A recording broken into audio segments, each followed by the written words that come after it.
Welcome to the 1 o'clock show. Cheers. I'm Parker Bowles and Hayden Quinn.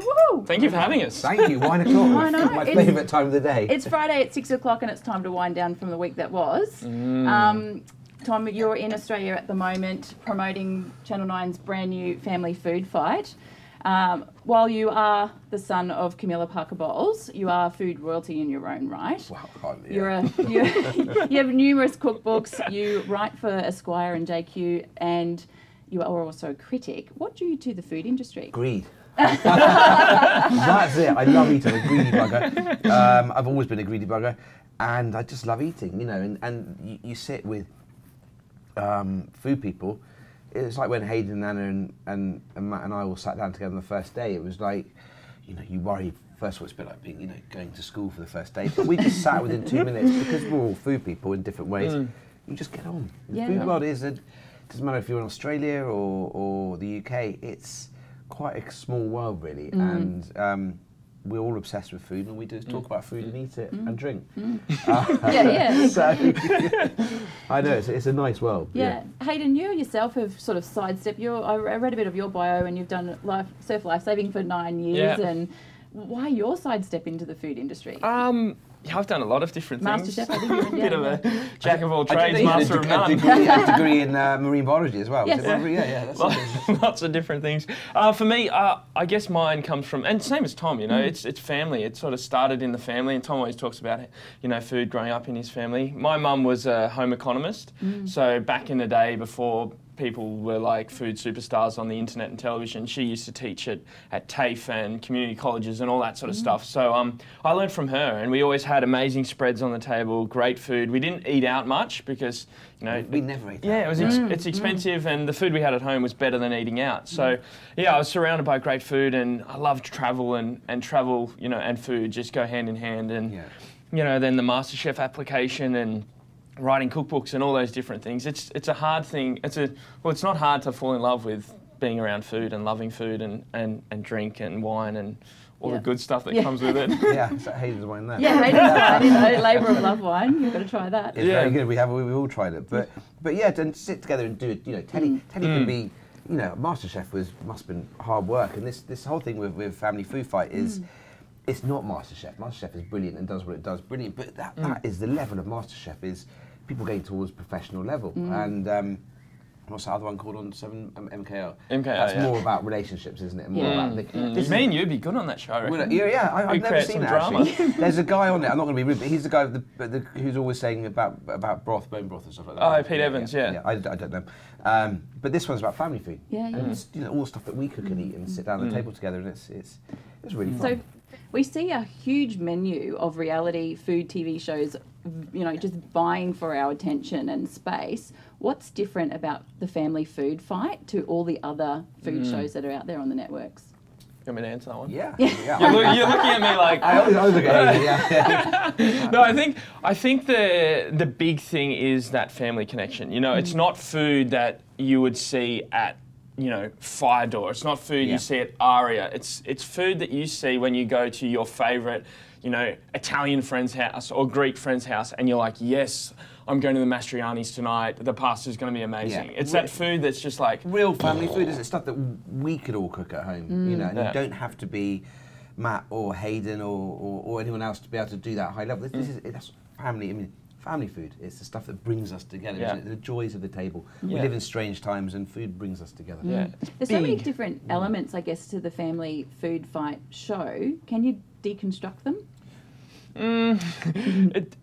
Well, basically we've got 6 families. There's 4 people in each family, and they cook as a family unit in their own sort of, like, I guess it's like a kitchen within. Imagine you had a unit, you know, a rental flat or something. It's like this small little kitchen. It looks great. And bright colours and I guess we want to facilitate them to cook the best food they can. We're not putting out like, to the Greek family, you need to cook the best Chinese Szechuan.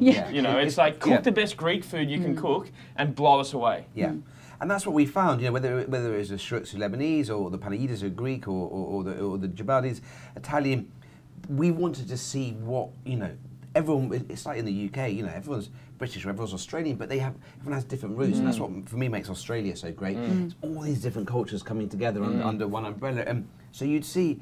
you know, whether it was Lebanese or Greek, you'd see all these great family recipes coming out, and it's very different, wasn't it? Cooking for even the Shrooks who cook for 50 people every week, to cook. You've got cameras in front of you. You've got Moran, you know, breathing down your neck. You've got, you know, this pressure, time pressure. So, although it was very much family food, it's not easy. It's not like, hey guys, take as long as you want to cook. You know, we'll see you when you're ready. They're on time. There was a time limit, yeah. but yet they were still.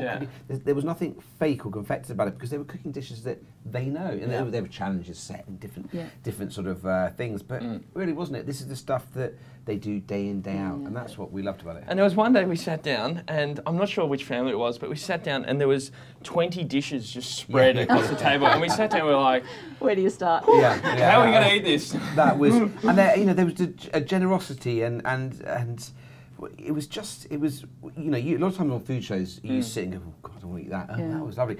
Whereas this one, we were all hanging around like sort of nibbling at it afterwards, nipping bits and going into the kitchen when they'd like gone out. Like the vultures. Yeah, exactly, and nicking the nice, you know, going and we'd all, because we're all greedy. And then suddenly, okay, you can go in now. We're trying it, and it was sometimes quite, because you know, obviously like television, you occasionally have to get the right shots, but we were just waiting to dig in. There's no.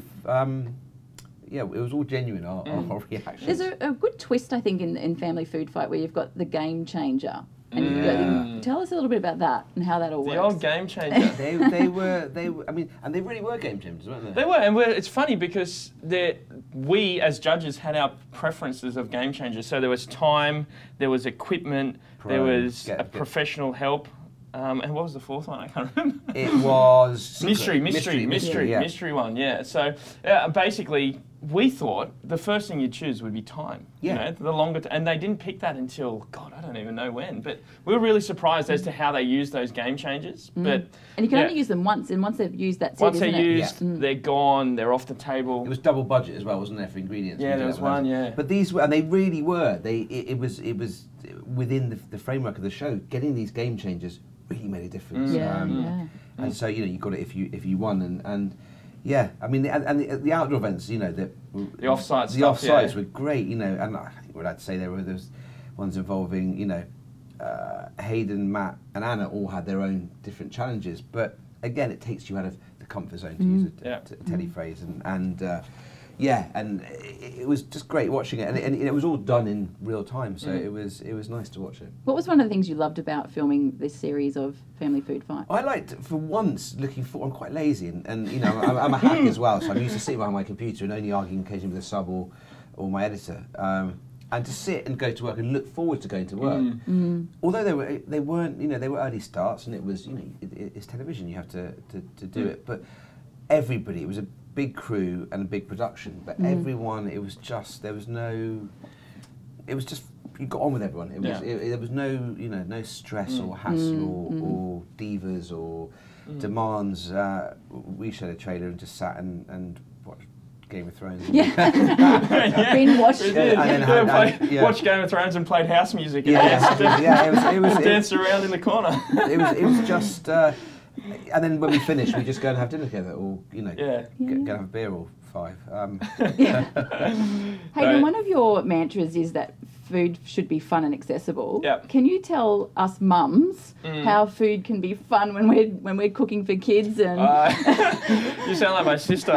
She's got 3 kids. You've got to cook 20 meals a day. Yeah, I think that is a very hard question for me to answer because I, for one, don't have children. 2, I'm not a mum, and 3, I only cook for either myself or my girlfriend and some guests. But I think it's for me, food is about. And everyone's different. Everyone has a different relationship with food. You know, for me, it's a chance to be creative, to wind down, to have a moment. And yes, I don't have 2 kids, 3 kids running around like pulling at my, you know. But you could hands. I still relax through cooking. You do? Yeah. For the most not necessarily the kids who one they didn't like tomato.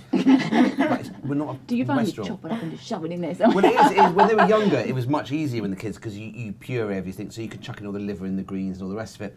As they get older, my son is really adventurous. He loves oysters. He's 7. He loves sushi, fish. He'll always choose fish or clams or, you know.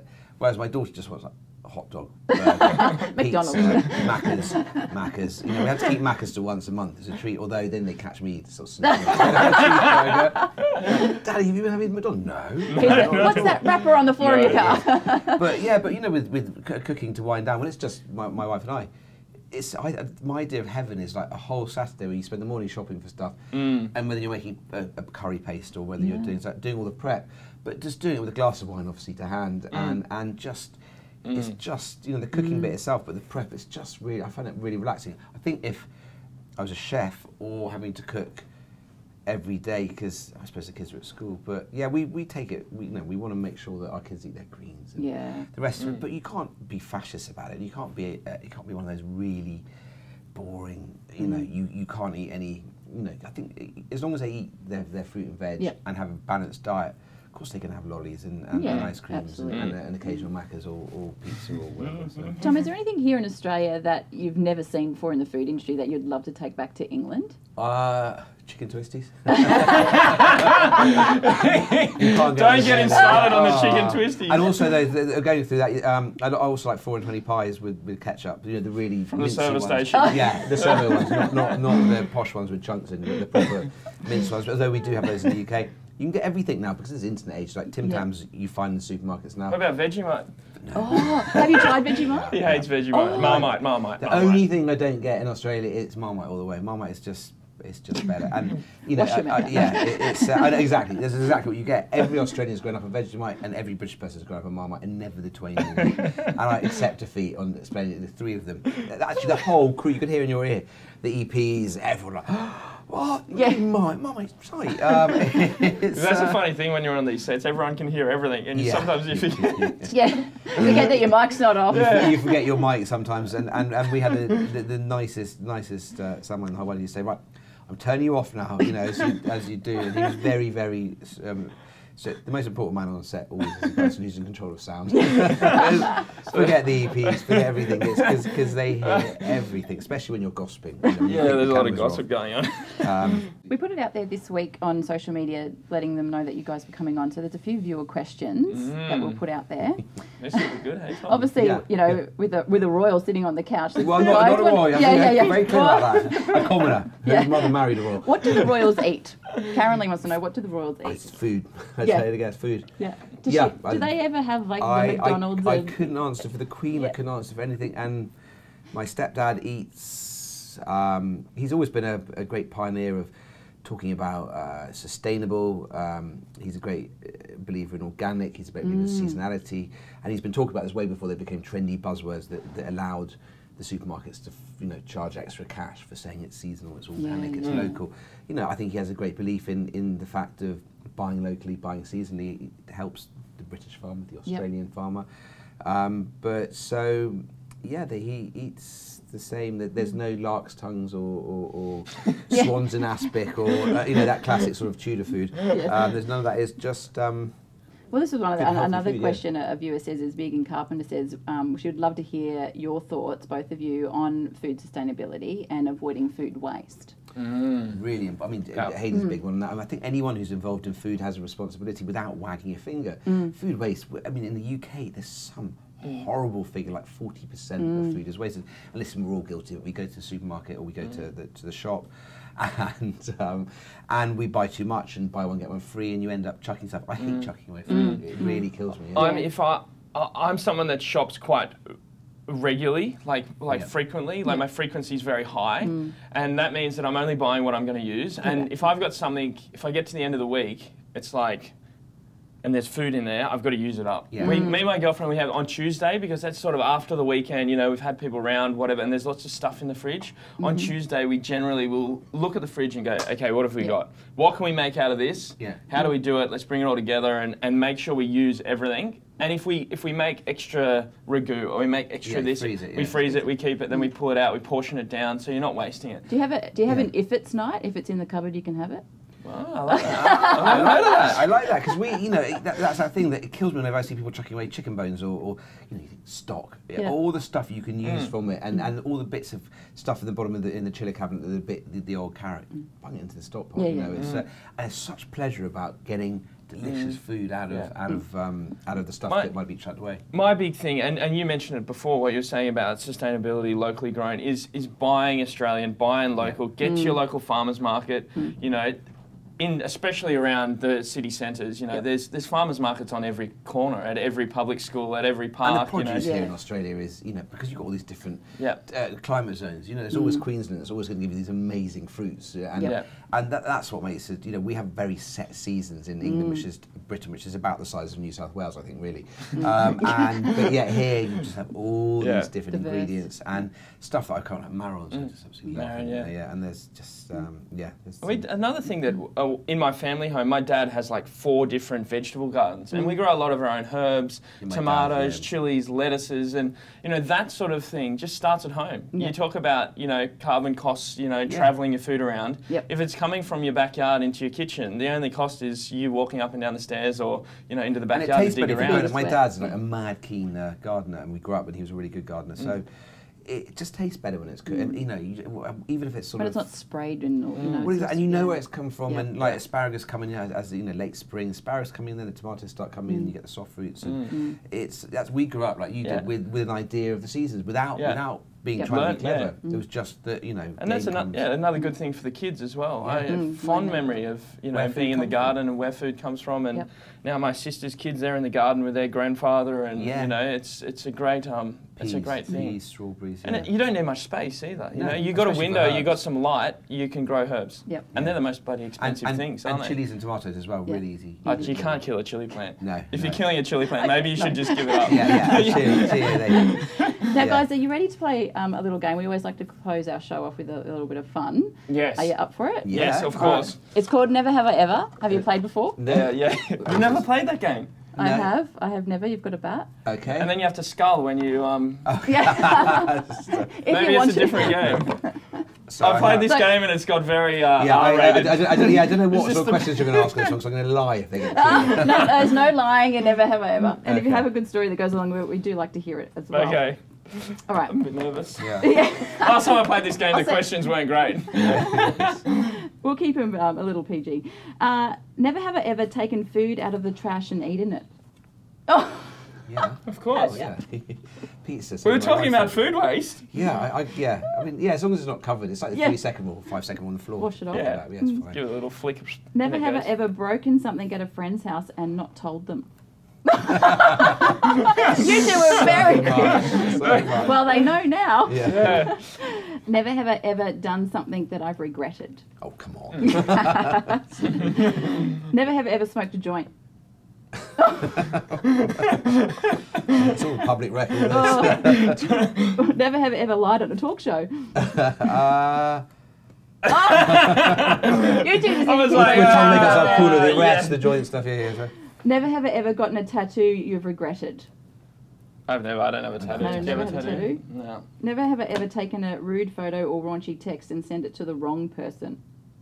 The wrong person? Yeah, no, not the wrong. I'm very targeted with those. Never have I ever accidentally said I love you to the wrong person. Oh, there's probably some ex-girlfriends that I've said I love you to that haven't turned out too good. I might have in the heat of the moment and thought I love someone, perhaps didn't. Obviously before marriage. Sometimes because it gets said, you say it to your partner all the time. I know my husband has said, he's been talking to a client on the phone and all of a sudden he goes, okay, no worries, love you, bye. And then he's realised... that sort of thing. Oh, guys, thank you so much for joining the show. Thank you so Have a much. fabulous weekend. Cheers. Oh, we will. Cheers. Cheers.